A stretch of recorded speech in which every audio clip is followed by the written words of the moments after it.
laptop. For technology. Yes. Do you want to cut across to the laptop?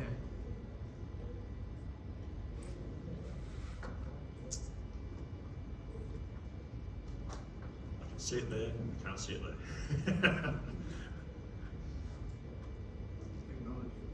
Technology. Yeah. Sometimes it works.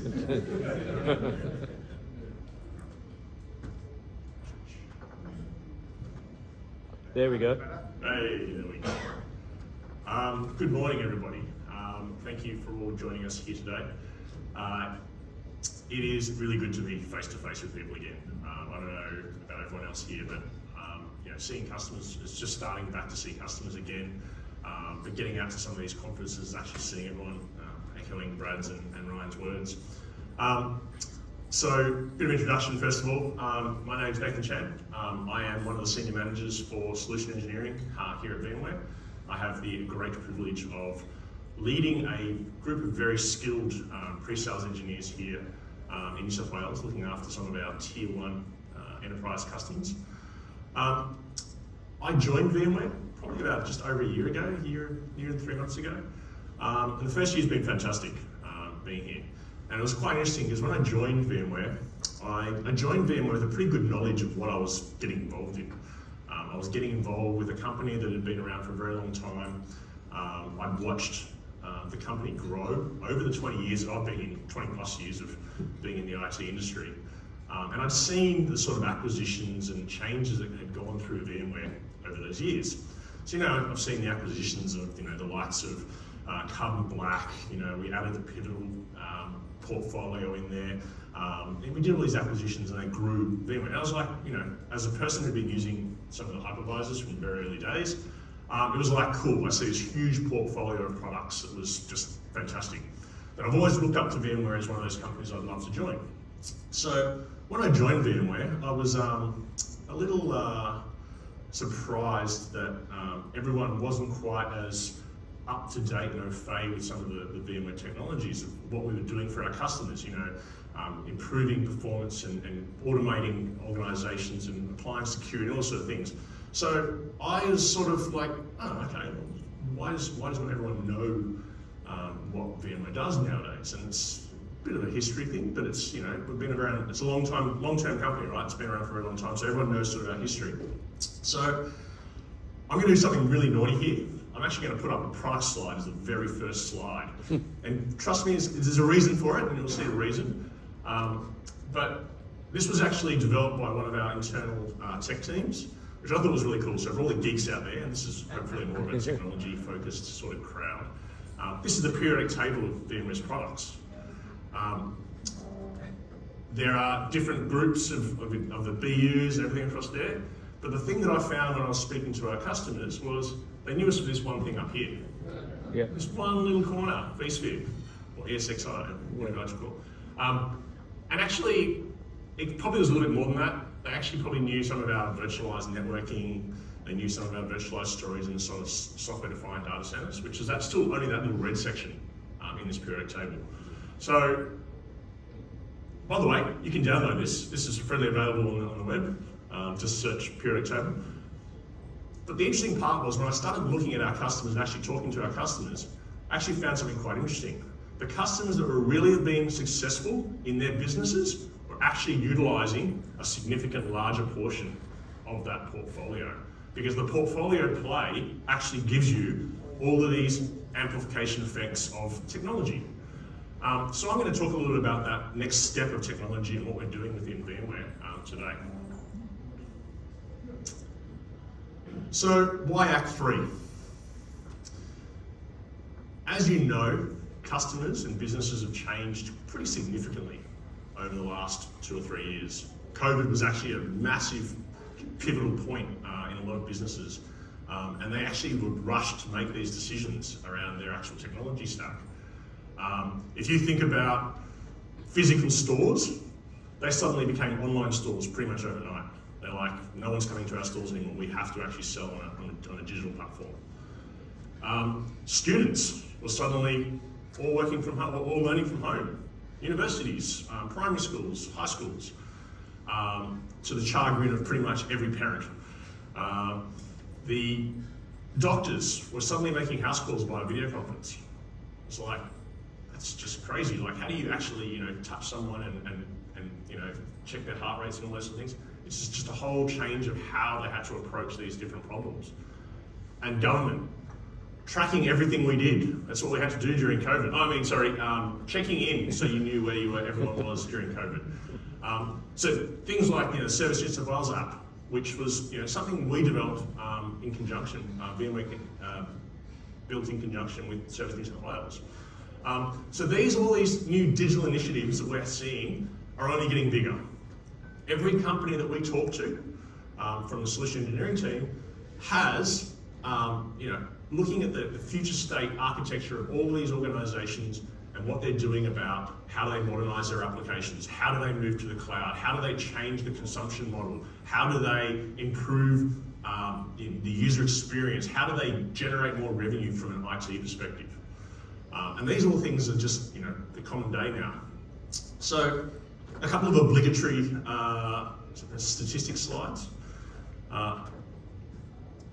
Almost 3/4 of organizations and enterprise are already moving into multi-cloud. So when I talk about multi-cloud, I'm talking about both on-prem clouds and off-prem clouds, or hyperscalers, or edge, or there's all different types of clouds, right? And the reason why a lot of those organizations are already moving to multi-cloud is because they need to get some advantages out of this, and what does standardizing on these different types of clouds give them? So, for example, trust, transforming customer experience and growth. If you think about a lot of these organizations, they are building applications now. They want to be closer to their customers. Uber Eats, it's like a little app that sits on my phone. It advertises to me pretty much every day about some particular restaurant, and it's gaining my attention. And that's what this idea of having different capabilities across all these different clouds can start to give you, and it helps you grow that customer base. The other thing about multi-cloud is allowing you to scale businesses. Now, everyone knows this, taking on-prem and being able to scale into the cloud. So how about you burst into a cloud? Or you take a cloud environment that allows you to scale up and down during events. So a Black Friday event, you scale up infinitely as required, and then at weekends when you've got no users, you scale down to nothing, and you basically conserve costs based on that transitory nature of business. And the last one is we're empowering the employee engagement. So allowing you to now be able to connect to your applications from anywhere, from any device. So I could be using my laptop, I could be using my mobile, I could be sitting in a cafe somewhere, and I can get access to all of my business applications and everything. So multi-cloud is enabling all of these different functions and capabilities.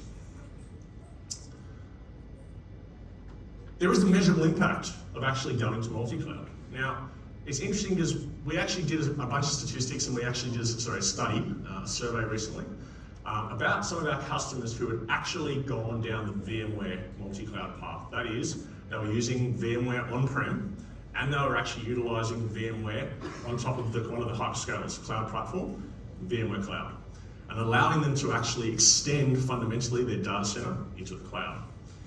And applying some of our new application modernization technology on top of that, which was some of the Tangier stuff, which we'll talk about in a second.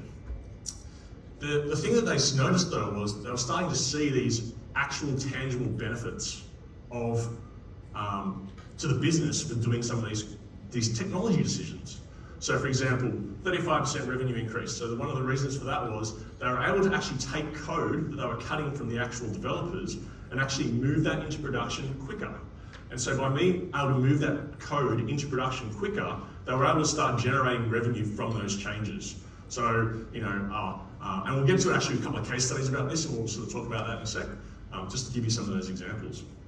Faster innovation at the edge. So one of the big things is actually maintaining physical hardware and being able to have to go and set up things individually. Starting to move into multi-cloud around looking at self-deployment and automation and self-provisioning. So you can suddenly go to the edge, plug in a small box, a VeloCloud box or a server, and have it self-configured and automated and spun up by itself. So IT guys aren't sitting there going, I'm going to download this, plug it in. It all comes in, you plug it in, it starts working, you walk away. IT suddenly gets being used for other things rather than hands and feet. And then the 35% productivity savings across distributed. So the interesting thing around, and I actually worked previously for another company that did a whole bunch around analytics of end user experience. And the funny thing is that this was actually a real number, even from my view. Being able to not have to actually travel to the office sometimes actually increases productivity, because the 2 hours that, I have a couple of my team that live up on the Central Coast, it's an hour to drive down to Sydney, it's an hour to drive back. That's 2 hours that they've lost in productivity. So being able to work from remotely from anywhere on any device, massive improvements in some of the productivity. And we engage and enable some of that. So the other thing that sort of came out of this, and we had a long chat to a number of our customers that have been deploying into public clouds for quite some time, and they've been trying all different things. We asked them the question, what challenges do you guys have? Or what challenges did you have? Because they've now changed, of course, and come with VMware. What challenges did you have when you went into public cloud? And so the sort of standard things came out. Risk. You are now placing infrastructure into a publicly accessible and available environment. You have to take the relevant precautions, of course, to basically protect that. We all know about the guy that misconfigured something on one of their cloud configurations or authentication systems or security policies and allowed an unknown threat actor to basically get access to something that's on the cloud. This is getting better. Natural progressions included that we now start to apply some of those main security principles by default rather than as an add-on, right? Inconsistent infrastructure. So when we talk about multi-cloud, we don't really want to have different silos of everything. We don't want to have a configuration of APIs for this particular cloud or product, or this particular cloud, and another one for our on-prem, another one for the SaaS, another one for all the different types. We want to have consistency across all of that and have products that are able to help you manage and configure all that across all of that. The internal skills gap is actually a really interesting one. We're all VMware people here. We've all been using VMware products for a very long time, 10, 15 years, whatever it might be. If you suddenly have to go to any other environment, you have to learn how that environment works. Not only about security, but networking, around deployment of configurations, around troubleshooting, around monitoring, you name it. That skills gap is amplified by the number of different cloud providers you then have to go and actually learn and get used to. So when we start talking about multi-cloud, and we start talking about, and like I said, there's more than most customers, our enterprise customers are talking about already multiple clouds, that becomes a fairly major challenge from a complexity perspective and from a security and risk perspective. Complexity in management. I keep repeating this. Security policies, management policies on individual silos of work becomes complex, plain and simple. And then of course the troubleshooting. How do I troubleshoot between one and another if they're talking to each other? Just gets even more complex. And then of course there's the ability of how do we optimize that cloud spend. We know, we've all heard again stories around someone who left a VM running in a particular cloud hyperscaler, and they basically put chosen the largest compute size, and they attached a couple of terabytes worth of solid state disks, and they left it running for a couple of months, and they suddenly got a $60,000 bill. Go and check out Reddit, there's lots of stories about it. Yeah. But of course, this is again approved, so we naturally now have improvements in the systems where we start alerting on certain values going over. But I'm more referring to about the ability to be able to optimize what we do from the actual host's perspective within these cloud providers. We want to be able to take the hosts that we're using or the CPUs that we're using inside a cloud provider and actually put a virtualization on it and actually then utilize those like we do in our on-prem in an oversubscribed, in an allocated way to get better utilization of the CPUs that were being allocated from a hyperscaler, which is actually something to think about. And it's actually quite a massive benefit if you start going down some of the cloud economics side of it.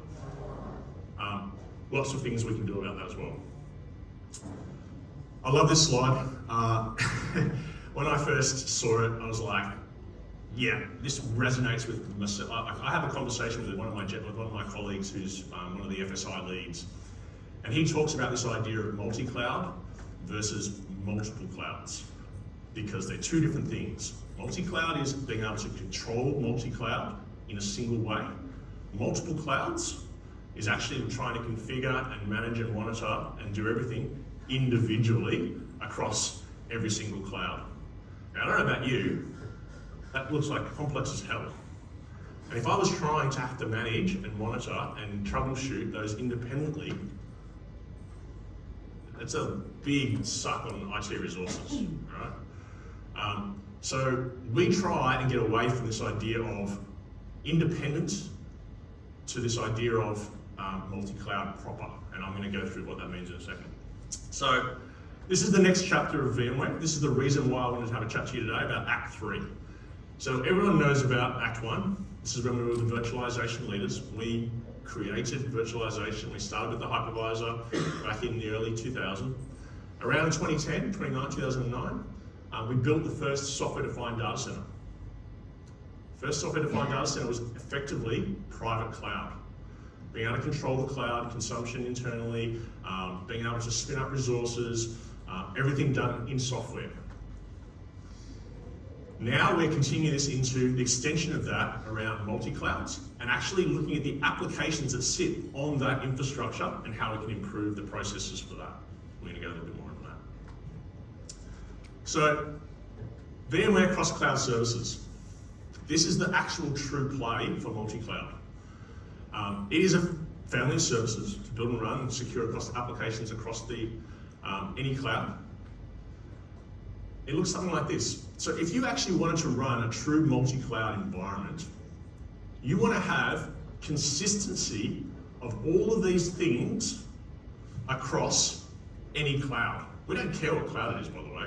This could be the private clouds, the major hyperscalers. It could be sovereign clouds. It could be people that have already been building VMware clouds on our technology just in private, like Equinix data centers or wherever it might be.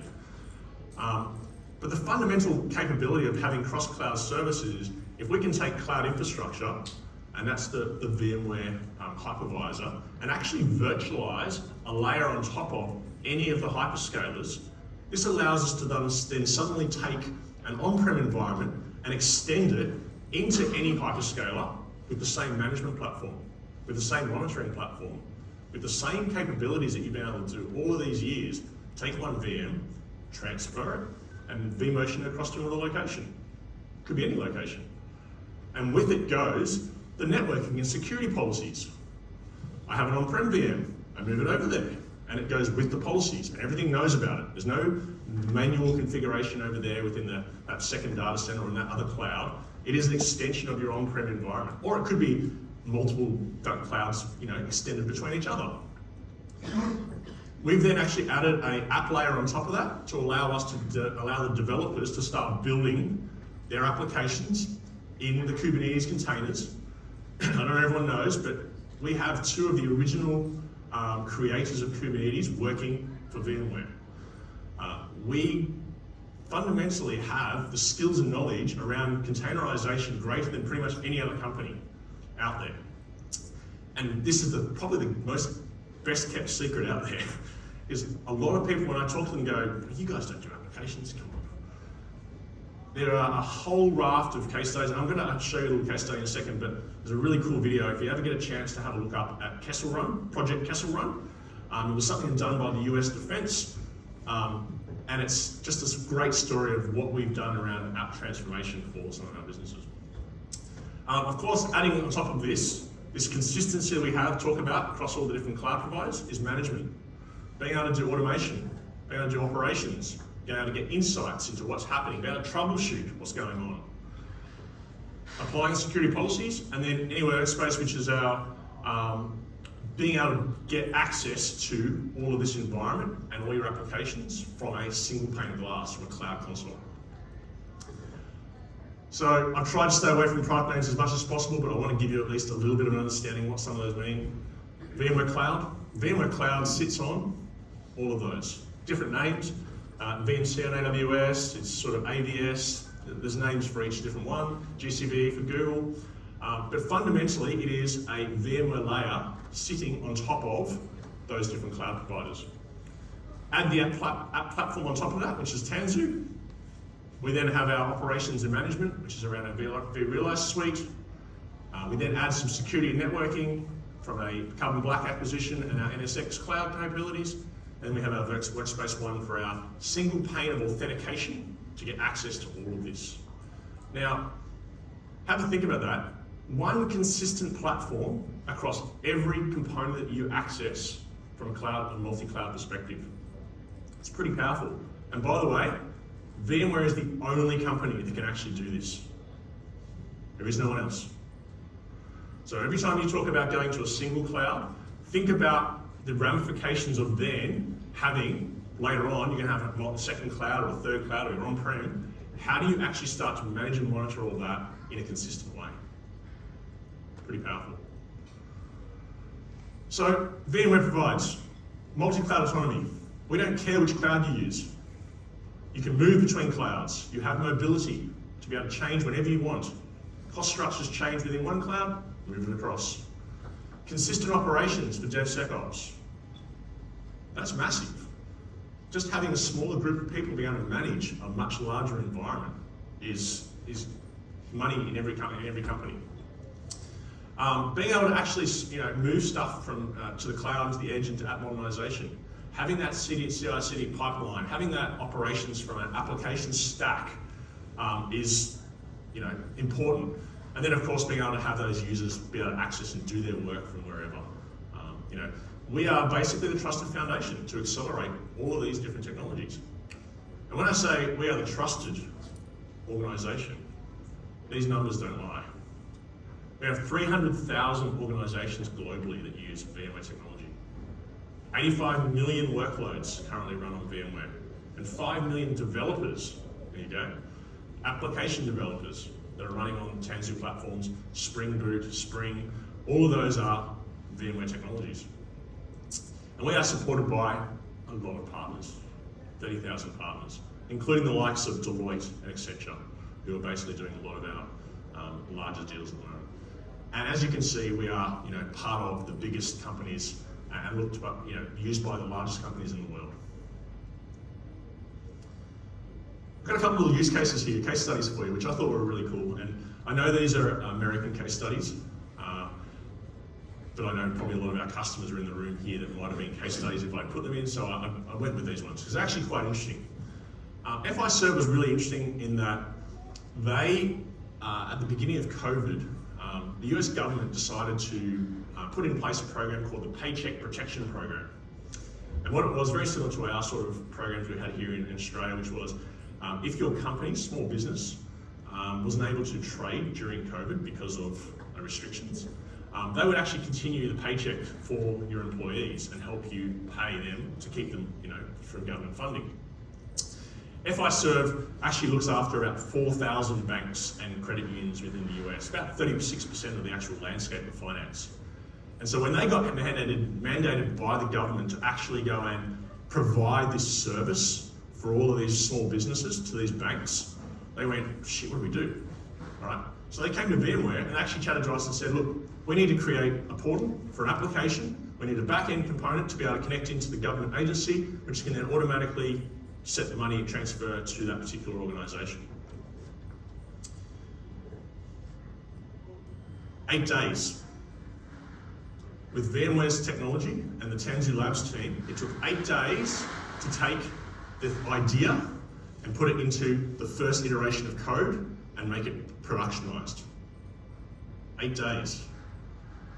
And that was because we had this idea of being able to start small and grow the services as required, which is through that agile process that basically our Tanzu team work very closely with our customers on.